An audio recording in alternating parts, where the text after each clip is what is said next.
Assalamualaikum warahmatullahi ta'ala wabarakatuh. Saya Rina Rismayanti dari D3 Kebidanan tingkat 2. Di sini saya akan menjelaskan mengenai konsep kependudukan. Nah, yang pertama yaitu ada pengertian penduduk.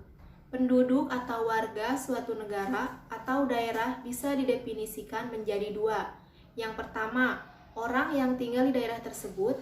Yang kedua, orang yang secara hukum berhak tinggal di daerah tersebut. Dengan kata lain, orang yang mempunyai surat resmi untuk tinggal di situ. Misalkan, bukti kewarganegaraan tetapi memilih tinggal di daerah lain. Nah, dalam sosiologi, penduduk adalah kumpulan manusia yang menempati wilayah geografi dan ruang tertentu. Selanjutnya yaitu ada dinamika kependudukan. Nah, dinamika kependudukan di sini yaitu perubahan atau pertumbuhan jumlah penduduk dari waktu ke waktu. Hal ini disebabkan karena adanya peristiwa kelahiran, kematian, dan perpindahan penduduk. Ketiga hal tersebut dikenal dengan istilah unsur-unsur dinamika penduduk. Pertumbuhan penduduk secara umum dapat dibedakan menjadi 3 macam, yaitu pertumbuhan alami, pertumbuhan migrasi, dan pertumbuhan penduduk total. Selanjutnya yaitu ada faktor-faktor demografik.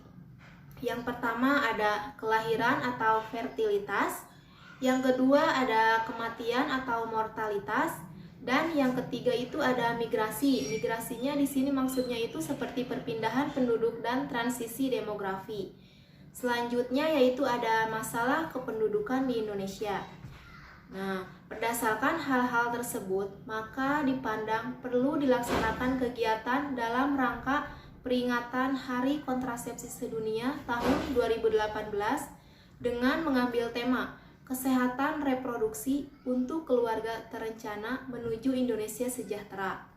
Nah, di sini ada program KKBPK atau Kependudukan Keluarga Berencana Pembangunan Keluarga mendukung cita ketiga, yaitu membangun Indonesia dari pinggiran dengan memperkuat daerah-daerah dan desa dalam kerangka negara kesatuan dengan pembentukan kampung KB atau keluarga berencana. Selanjutnya yaitu ada program KKBPK atau Kependudukan Keluarga Berencana Pembangunan Keluarga juga diarahkan untuk mendukung cita kelima, yaitu meningkatkan kualitas hidup manusia Indonesia melalui komitmen BKKBN atau Badan Kependudukan Keluarga Berencana Nasional untuk menjadi lembaga yang andal dan dipercaya dalam mewujudkan penduduk tumbuh seimbang dan keluarga berkualitas.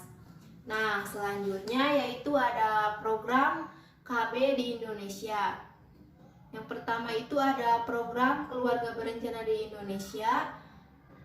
Di sini ada upaya peningkatan kepedulian dan serta merta masyarakat melalui pendewasaan usia perkawinan atau PUP, pengaturan kelahiran, pembinaan ketahanan keluarga, peningkatan kesejahteraan keluarga kecil, bahagia dan sejahtera. Bagian yang terpadu atau integral dalam program pembangunan nasional bertujuan untuk menciptakan kesejahteraan ekonomi, spiritual, dan sosial budaya penduduk Indonesia agar dapat dicapai keseimbangan yang baik dengan kemampuan produksi nasional atau Departemen Kesehatan tahun 1999. Selanjutnya yaitu ada tujuan program KB atau keluarga berencana. Yang pertama itu ada membentuk keluarga kecil sejahtera sesuai dengan kondisi ekonomi keluarga tersebut. Yang kedua yaitu ada mencanangkan keluarga kecil dengan cukup 2 anak. Yang ketiga yaitu mencegah terjadinya pernikahan di usia dini. Yang keempat yaitu menekan angka kematian ibu dan bayi akibat hamil di usia yang terlalu muda atau terlalu tua, atau juga akibat penyakit sistem reproduksi. Yang kelima itu ada menekan jumlah penduduk serta menyeimbangkan jumlah kebutuhan dengan jumlah penduduk di Indonesia. Selanjutnya yaitu ada sasaran program KB. Yang pertama ada secara langsung. Pasangan usia subur yang bertujuan untuk menurunkan tingkat kelahiran dengan cara penggunaan kontrasepsi secara berkelanjutan. Selanjutnya yaitu secara tidak langsung. Nah, dalam pelaksanaan dan pengelola keluarga KB, keluarga berencana dengan tujuan menurunkan tingkat kelahiran melalui pendekatan kebijaksanaan, kependudukan terpadu dalam rangka mencapai keluarga yang berkualitas dan keluarga sejahtera. Selanjutnya yaitu ada ruang lingkup program KB atau keluarga berencana. Yang pertama ada komunikasi, informasi dan edukasi atau KIE. Yang kedua yaitu ada konseling. Yang ketiga yaitu ada pelayanan kontrasepsi. Yang keempat yaitu ada pelayanan infertilitas. Yang kelima yaitu ada pendidikan seks atau sex education. Selanjutnya yaitu ada konsultasi pra-perkawinan dan konsultasi perkawinan. Selanjutnya yaitu ada konsultasi genetik, tes keganasan, dan adopsi. Nah, di sini ada lagi yang pertama yaitu dengan pendekatan kemasyarakatan atau community of law. Yang kedua yaitu pendekatan koordinasi aktif atau active coordinative of law. Yang ketiga yaitu ada pendekatan integratif atau integrative of law.